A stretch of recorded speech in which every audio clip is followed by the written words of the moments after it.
പോലും മാതാവിന്റെ ഗർഭപാത്രത്തിൽ പോലും രൂപപ്പെടുന്നതിന് മുമ്പ്, ഒരു ഇന്ദ്രിയത്തുള്ളി പോലും ആകുന്നതിന് മുമ്പ് ഈ മണ്ണിന്റെ ഭാഗമായി കിടന്ന് നിന്നെ ഇന്ദ്രിയത്തുള്ളിയായി രൂപപ്പെടുത്തി കോടിക്കണക്കായ ബീജഗണങ്ങളിൽ 200 കോടി ബീജഗണങ്ങളിൽ നിന്ന് ലക്ഷണമൊത്തൊരു ബീജത്തെ അണ്ഡവുമായി കൂട്ടിയോജിപ്പിച്ച് ഗർഭപാത്രത്തിന്റെ ഭിത്തിയിൽ അല്ലക്കായി നിന്നെ കെട്ടിത്തൂക്കിയിട്ട് നിന്നെ നിർണായകമായ ഘട്ടത്തിൽ വളർത്തിയ നിന്റെ രക്ഷകനാര്, നിന്നെ സംരക്ഷിച്ചവനാര്? അതിന് ജാതിമതമുണ്ടോ? ജാതിമതമുണ്ടോ ഗർഭപാത്രത്തിൽ ഒരു കുഞ്ഞു രൂപപ്പെടുന്നതിന്? ഇല്ല പ്രിയപ്പെട്ടവരെ. അങ്ങനെ ആ കുഞ്ഞിനെ വളർത്തി ഖലഖം മിൻ ബാദി ഖൽഖിൻ ദുലുമാത്തിൻ സലാസിൻ ദാലികുമുല്ലാഹു റബ്ബുക്കും ലഹുൽ മുൽക് ലാ ഇലാഹ ഇല്ലാ ഹുവ. വിശുദ്ധ ഖുർആനിന്റെ പ്രഖ്യാപിതമായ താൽപര്യം. ഖുർആൻ പറയാൻ നിന്നെ നിന്റെ മാതാവിന്റെ ഗർഭപാത്രത്തിൽ വളർത്തിയവനാണ് നിന്റെ ദൈവം. പാർഷ്യാലിറ്റി ഉണ്ടോ? ശ്രീരാമനെ കൗസല്യയുടെ വയറ്റിൽ വളർത്തിയവനാരോ അവനാണ് നിന്റെ സിട്ടാവ്. വർഗീയത ഉണ്ടോ? വിഭാഗീയത ഉണ്ടോ? ഉണ്ടോ? ഇന്ന് 633 കോടി ജനങ്ങൾ ഈ ഭൂമുഖത്ത് ജീവിക്കും. എത്രയോ ഒപ്പം മരിച്ചു, എണ്ണം കുറഞ്ഞു. എണ്ണം കൂടില്ല. പോപ്പുലേഷന്റെ പേരിലൊന്നും ആരും പേടിക്കണ്ട. പോപ്പുലേഷന്റെ പേരിലൊന്നും ഒരുത്തനും പേടിക്കണ്ട. വിവരക്കേടിന്റെ പേരാണ് ആ പോപ്പുലേഷനെ കുറിച്ചുള്ള ഭീതിപ്പെടുത്തലുണ്ടല്ലോ. Population theory of Malthusian theory of population, അതൊക്കെ വെറും ഒരു കുമിള മാത്രമാണ്. ചരിത്രത്തെ, ലോകത്തെ, സംസ്കാരത്തെ പഠിക്കാത്തത് കൊണ്ടുള്ള തകരാറ്. ഈ ലോകത്തിന് പ്രകൃതി നിർദ്ധാരണം വഴി ചില സമ്പ്രദായങ്ങൾ നിലനിൽക്കലും തകർക്കലും ഒക്കെ അതിന്റെ ഭാഗമായി വരുന്ന, അതിനൊന്നും ആരും പേടിക്കണ്ട. പിന്നെ ഏതെങ്കിലും ഒരു വിഭാഗം കുറച്ച് അംഗം കൂടുന്നതിന് വല്ലവർക്കും പേടിയുണ്ടെങ്കിൽ അവർ ആ നിലക്ക് തുറന്നു പറഞ്ഞേക്കുക എന്നല്ലാതെ വേറെ പ്രശ്നമൊന്നും അതിലില്ല. ഇവിടെ എത്ര മനുഷ്യർ കൂടിയാലും കുറഞ്ഞാലും പടച്ചോനൊരു പ്രശ്നവുമില്ല. ഇവിടെ ഇപ്പൊ നാളെ ഹൈന്ദവരും മാത്രമായിട്ടാണ് ഉണ്ടായിരുന്നു വിചാരിക്കുക. പടച്ചോനൊരു പ്രശ്നമില്ല. കാരണം അള്ളാന്റെ സൃഷ്ടിയാണത്. പടച്ച തമ്പുരാനാണ് അവനെ സൃഷ്ടിച്ചത്. ആ അള്ളാഹ്ക്ക് അവനോട് പ്രത്യേക വിരോധവും വേറൊരു വിഭാഗത്തോട് വലിയ കൂറുണ്ടോ? അങ്ങനെ ചെയ്യാന്നേ. അത് നമ്മുടെ തെറ്റിദ്ധാരണയാണ്. നമ്മൾ അങ്ങനെ ധരിപ്പിച്ചിരിക്കുന്നു. കാരണം പൗരോഹിത്യത്തിന് ജീവിക്കാൻ നല്ല വകുപ്പാത്. നിങ്ങൾ ആലോചിക്കണം പല കാര്യങ്ങളും. ഞാനൊന്ന് പറയട്ടെ, നിങ്ങൾ ചിന്തിച്ചു നോക്കൂ. ഇന്ന് നിങ്ങൾ പലതും എടുത്തു നോക്കൂ. വിവേകാനന്ദ പാറ നിങ്ങൾ എടുത്തു നോക്കൂ. വിവേകാനന്ദ പാറയിൽ പാവപ്പെട്ട 800ഓളം ജനങ്ങളാണ് ഇന്നലെ കുടുങ്ങിപ്പോയത്. ഭീതിതമായ അവസ്ഥയിൽ സ്വന്തം ഭാര്യയും കുഞ്ഞിനെയും പാറക്കല്ലിനോട് കൂട്ടിപ്പിടിക്കുന്ന ഒരു മനുഷ്യന്റെ വികാരമെന്ത്? മരണത്തെ മുഖാമുഖം കാണുന്ന ഒരു മനുഷ്യന്റെ വികാരവും വിചാരവും മാനസികാവസ്ഥയും എന്തായി?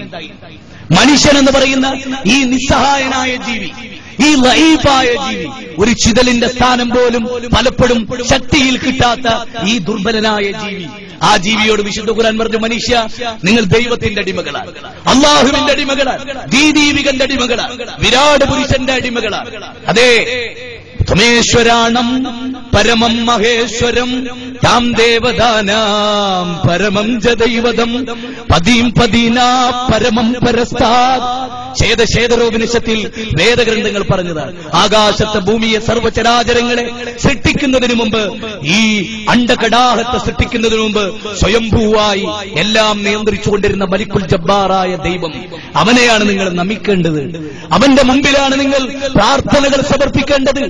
അല്ലാതെ ഏതെങ്കിലും ഒരു നാട്ടിലെ അമ്മയുടെ, ദേവിയുടെ, ബീവിയുടെ മുമ്പിലല്ല, ജാറങ്ങളുടെ മുമ്പിലല്ല, കല്ലും സിമന്റും കൂട്ടിച്ചേർത്ത്, കുമ്മായവും കൂട്ടിച്ചേർത്ത് ഒരു പണിക്കാരന്റെ കരവിരുത് കൊണ്ടുണ്ടാക്കിയ പച്ചക്കുബ്ബയുടെ മേളല്ല.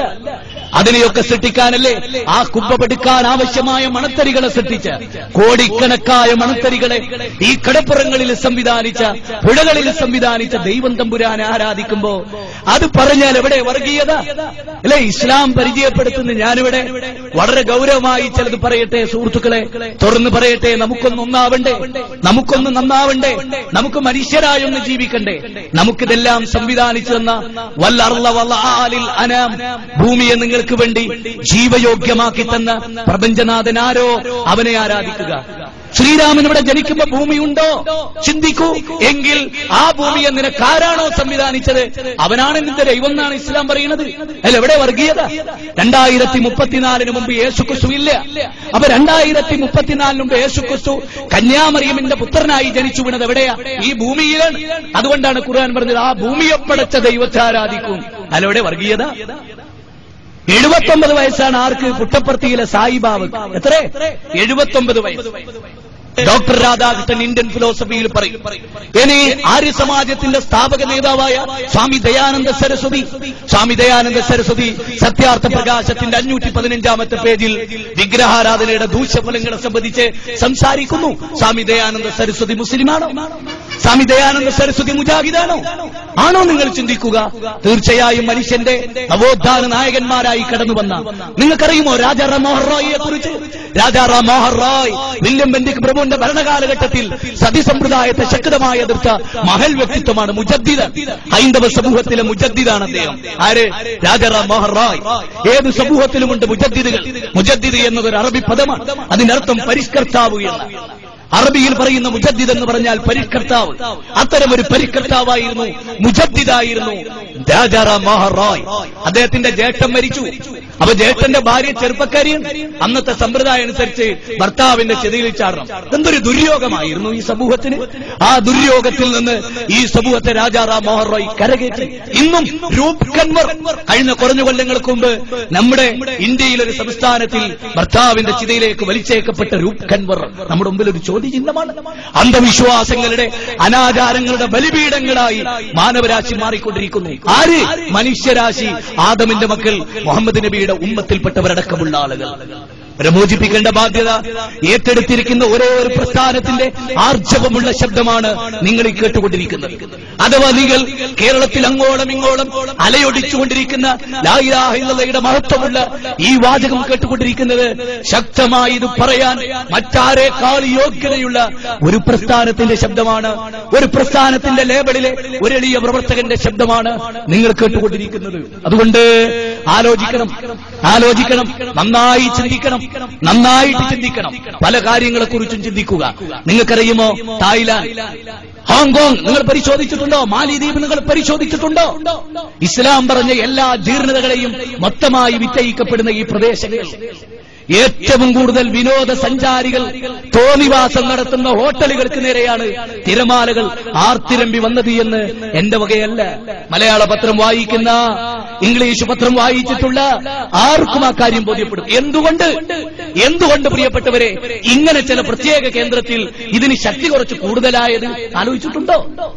എന്തുകൊണ്ടുണ്ടായി എന്നത് ഗൗരവമായി മനുഷ്യർ ചിന്തിക്കട്ടെ. ആര് ചിന്തിക്കട്ടെ? മനുഷ്യർ ചിന്തിക്കട്ടെ.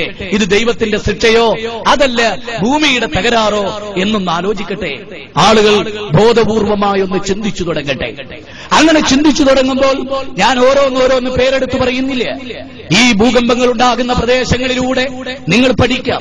ഞാൻ ഒന്നുകൂടെ പറയും, അതിവിദഗ്ധന്മാരായ പഠന റിപ്പോർട്ടുകൾ തയ്യാറാക്കുന്ന പലരുമുണ്ട്. പല സ്ഥലത്തും പലതും നടന്നാൽ അവിടെ പോയിട്ട് ഓരോന്ന് പഠിച്ചു വരുന്ന അവരോട് അത്തരം ആരെങ്കിലും ഇവിടെ ഉണ്ടെങ്കിൽ, എനിക്കതിന് കഴിവില്ലാത്തതുകൊണ്ടും അങ്ങനെ കഴിവുള്ളവരിവിടെ ഉണ്ടെങ്കിൽ, ഉള്ളവരെ അറിയുന്നവരുണ്ടെങ്കിൽ നിങ്ങൾ അറിയിച്ചു കൊടുക്കൂ അവർക്ക് ഭൂകമ്പം ഉണ്ടായത് എന്തുകൊണ്ട്, ആ സമൂഹത്തിന്റെ അവസ്ഥ എന്തായിരുന്നു, ഏതൊക്കെ പ്രദേശങ്ങളിലാണ് കൂടുതൽ ഭൂകമ്പം ബാധിച്ചത്, എവിടെയാണ് അതിന്റെ സംഹാര താണ്ഡവമാടിയത്, ആ സംഹാര താണ്ഡവമാടിയ പ്രദേശത്ത് സാംസ്കാരികത